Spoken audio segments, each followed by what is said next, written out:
Good evening, Mr. President and members of the council. It is a pleasure to be here talking about Keppel's facilities master plan. Like Mr. Menzel mentioned, my name is Priya Darbari. I'm the superintendent of Keppel Union School District. And joining me, I have my board president, Ms. Lisa Klee. I have Ms. Marina Galvez, who is our accounting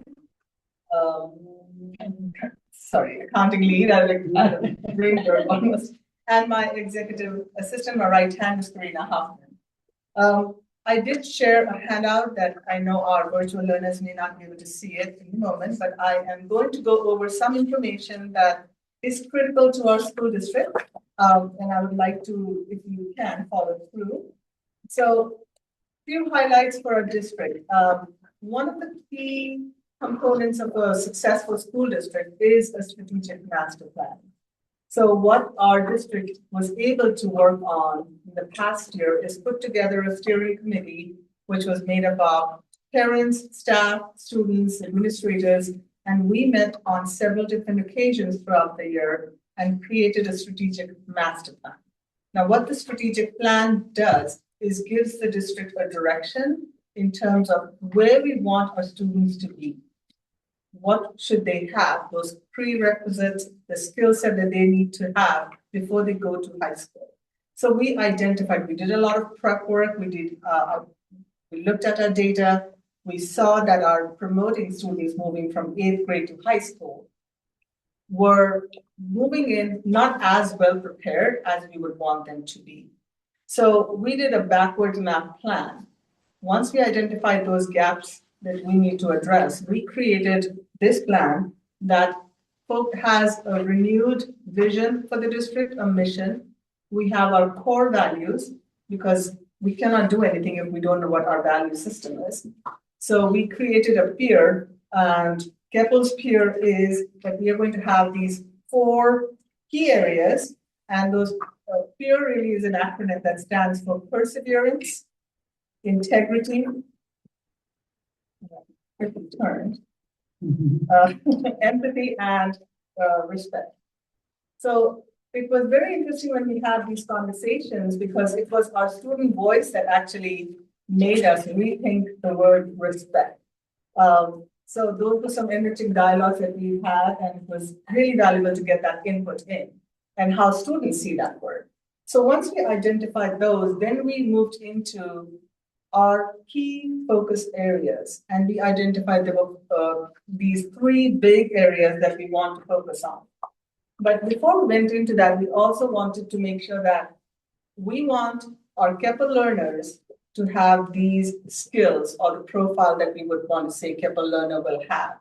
So we identified 5 skills that we want to instill in our students before they move into high school. And we want them to be effective communicators, problem solvers, and conflict resolvers.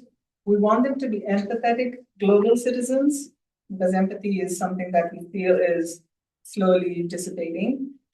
Critical thinkers, and skilled users of productivity tools. I know it sounds kind of very broad, but we are living in the world of AI and technology that is becoming bigger than what we can imagine. So we want to make sure our students feel that they are moving in that same pace that they should, and they have the skills necessary to succeed. But we cannot do this work if our educators are not going to be also held accountable to those high standards. So we then identified 3 big areas that we want all our Keppel educators to excel at and hold ourselves accountable to. Before I tell you what those are, I want to emphasize that the word educator is not limited to teachers. We all are educators for our students.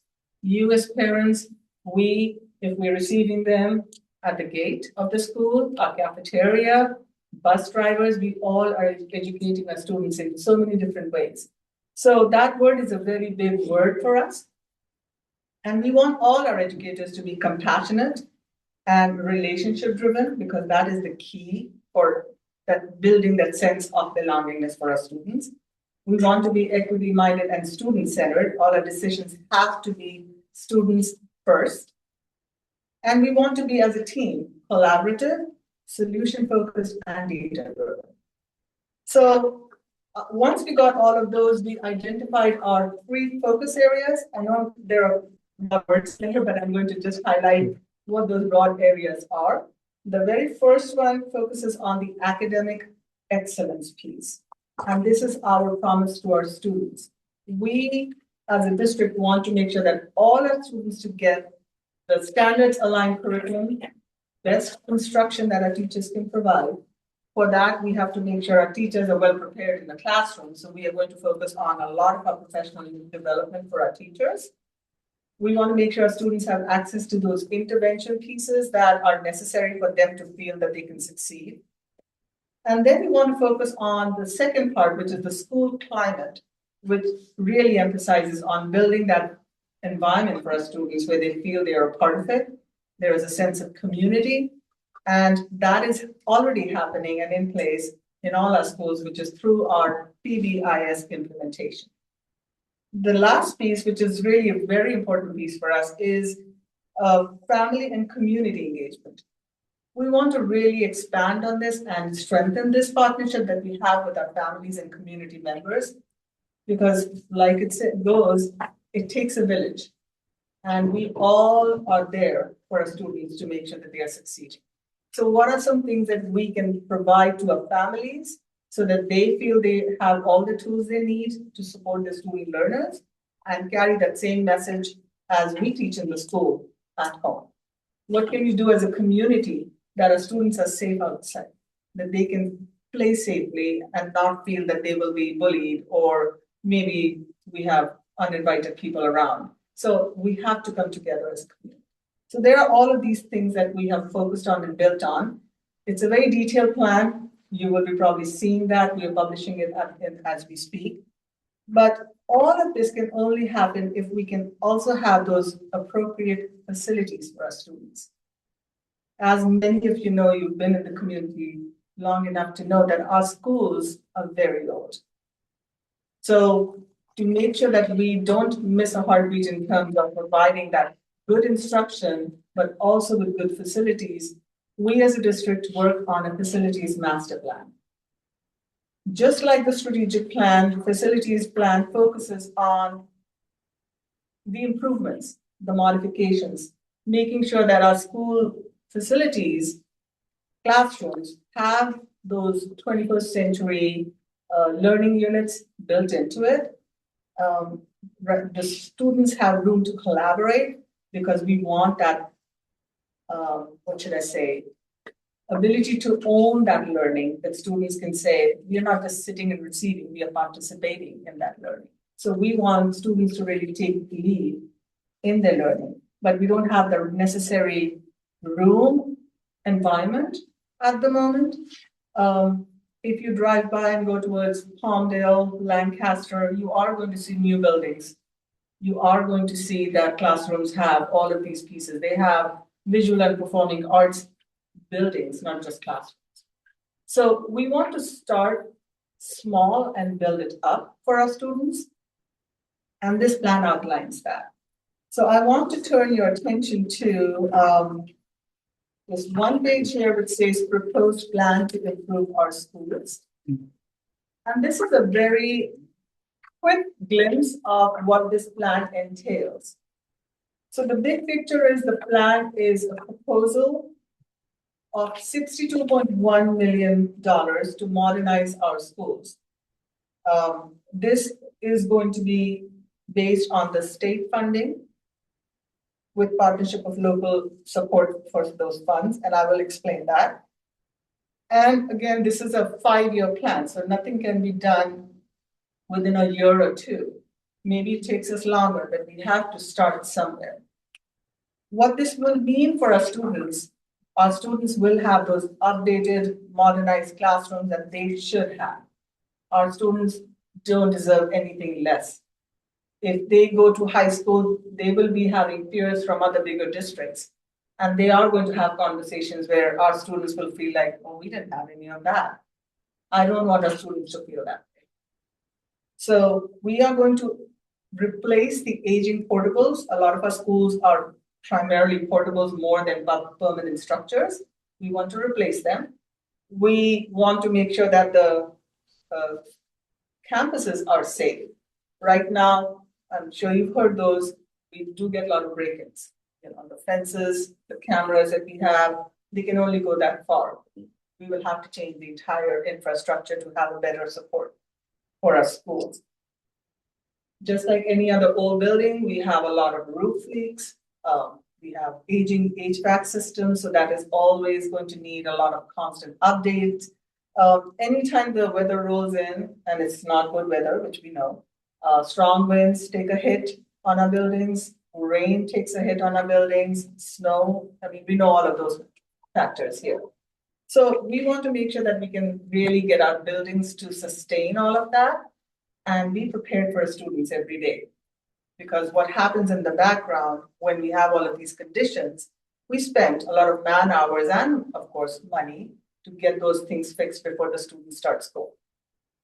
So we want to kind of try to get in a better spot with our facilities. We will be able to bring new programs to our schools. Right now, the space is limiting us to do that. We are trying our best to still make sure our students don't miss a heartbeat with these programs. So we have STEM, but we don't have STEM labs. We have these little portables, but we cannot do robotics where students are able to lay out, let's say, tracks and have the robots compete. So that space is a constraint for many of us. One of the proposed plan is an early childhood education center for the district. And that is going to be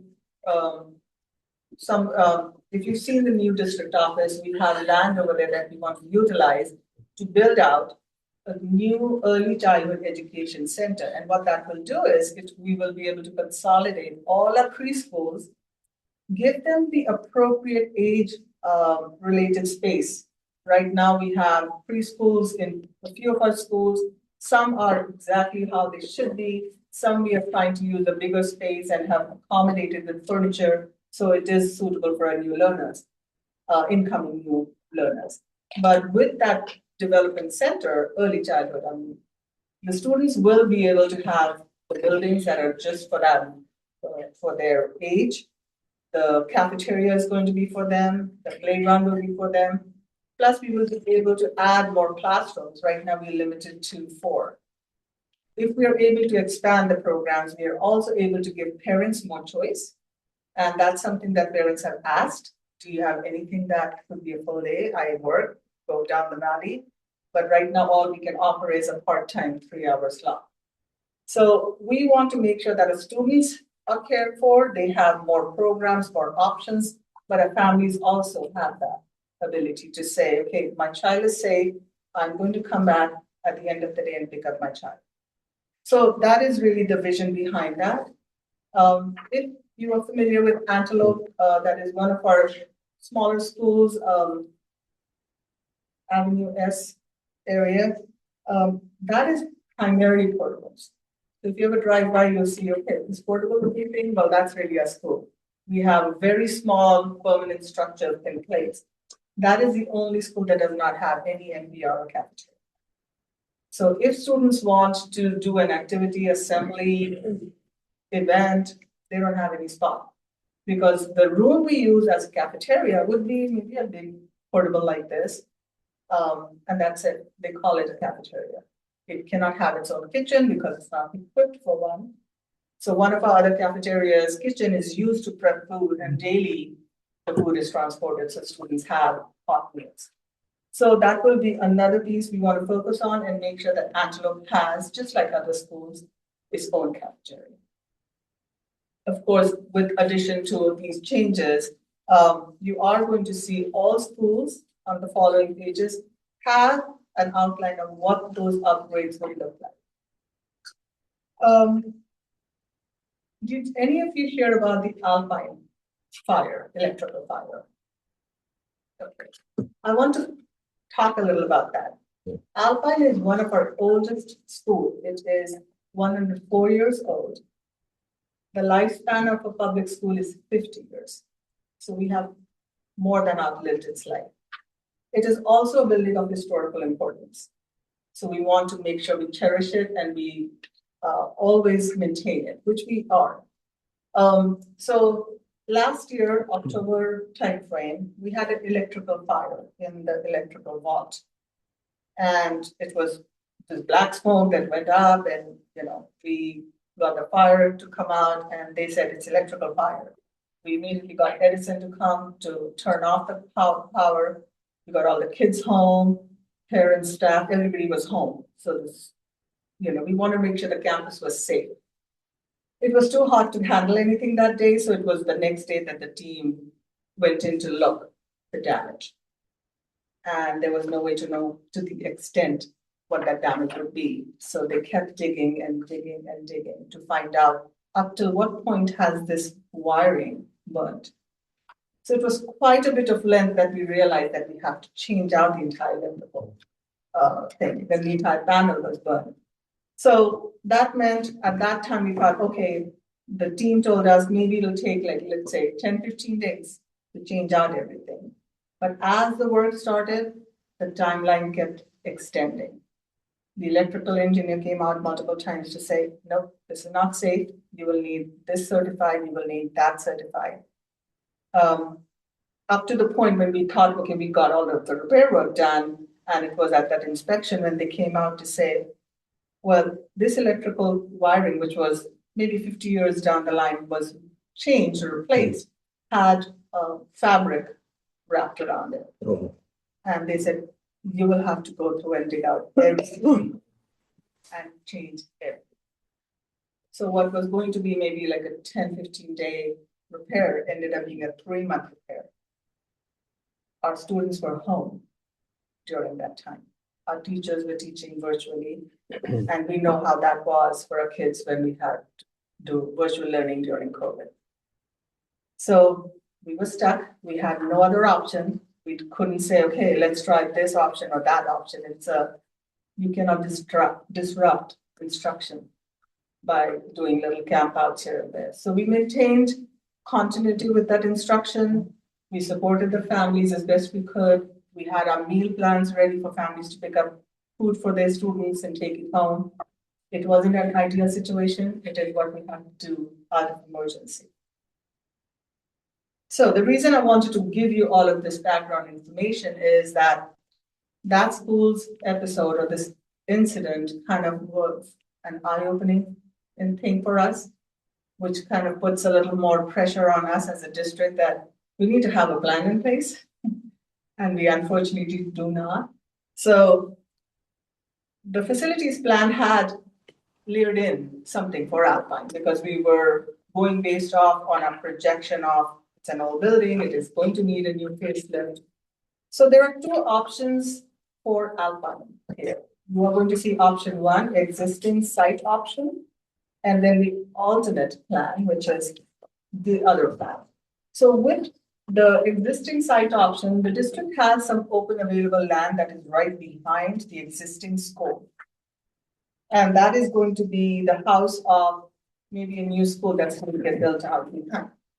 And then we will use the existing school only for limited things, while the new school is going to be for that.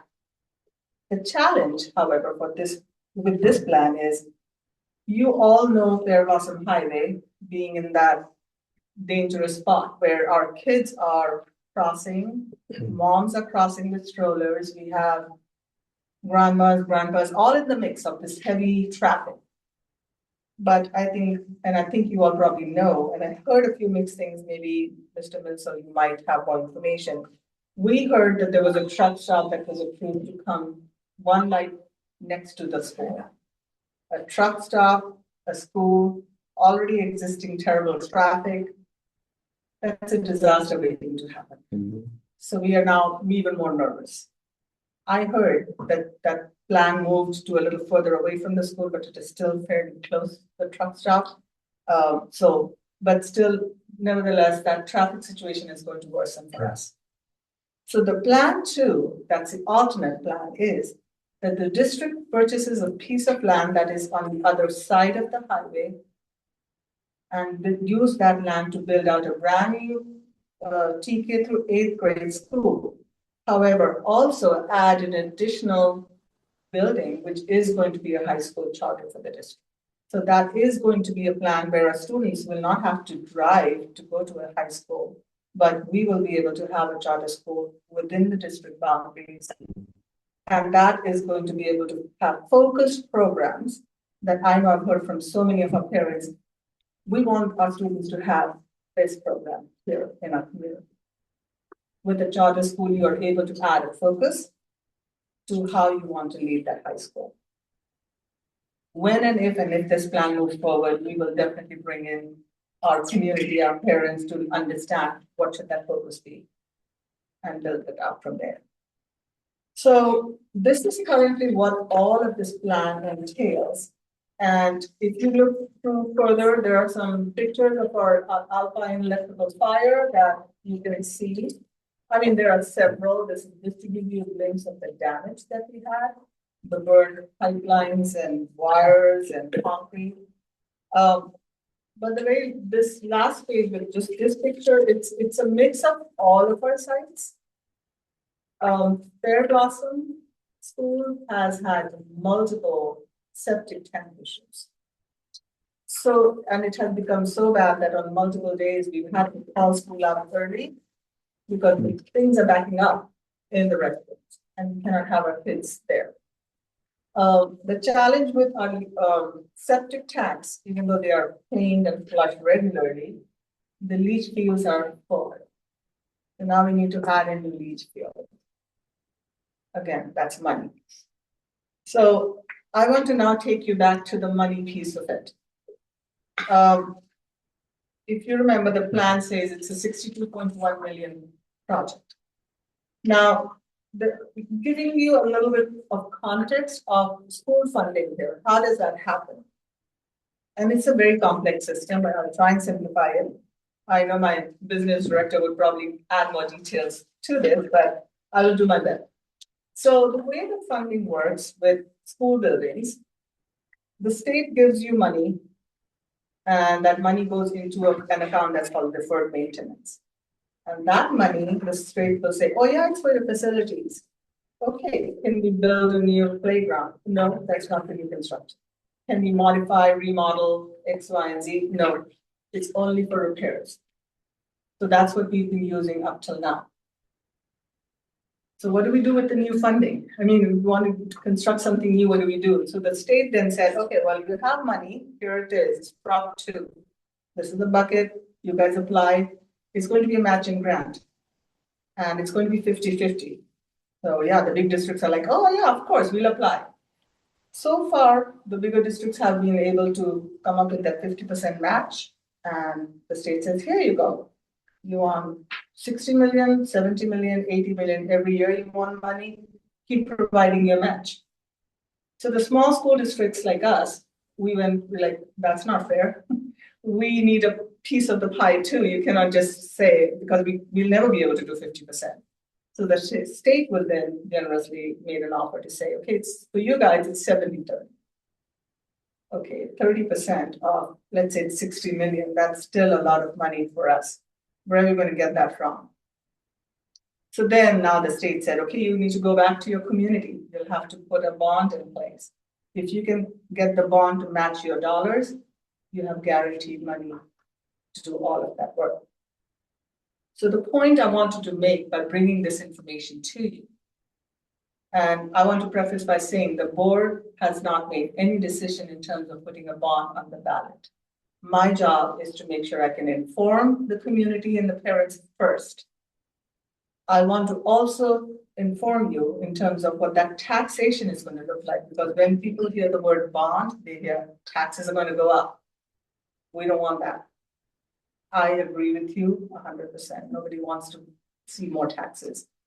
But the way it is structured for our community, for every 100,000 assessed value, it is going to be a $30 increase annually, which brings it down to 77 cents per day. So the decision is going to always be in the hands of our community and families, whether we move forward with it or not, if it goes on the ballot. But I wanted to make sure I could inform everyone in terms of if we want any improvement to happen for our students, this is the only option we are being given. So with that, I want to say thank you for your time. And please know that we are doing a lot of these meetings to make sure that we can address this directly with our families. We will be out in the community in front of grocery stores, reaching out as much as possible directly with our community members because they need to hear directly from us what the need is and why we are doing what we are doing.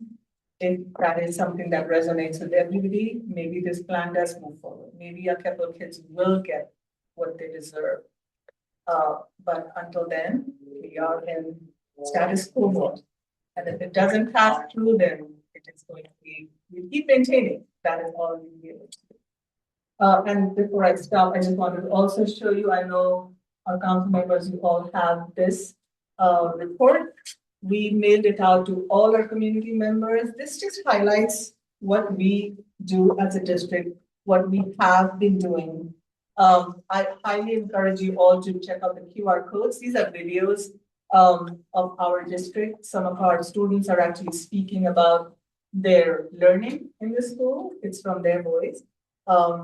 If you have not seen the district office on Avenue U, please stop by, swing by, come visit us. You will see some amazing artwork that our students have done. All 5 schools had a mural day. And thank you, Mr. Menzel, for helping us with that. Our schools had these selected students who came out and worked with one of our community artists, and they represented what they feel their school is to them. So one of the videos actually speaks to that, and you will hear some of our students sharing their feelings. So I would highly recommend you to check out all our videos. It's like a YouTube link. If you just went to one, you will see all of the videos laid out. Yes. Do you happen to have all of this electronically that you can send? So this also went out via email. Okay. And because it's a lot of emails we are sending out, it's going in phases, but you will also get this electronically. If you haven't received it, and the email will have Keppel name in it. It's a Gmail. So this is available electronically. And if you haven't received it, it's coming. All right.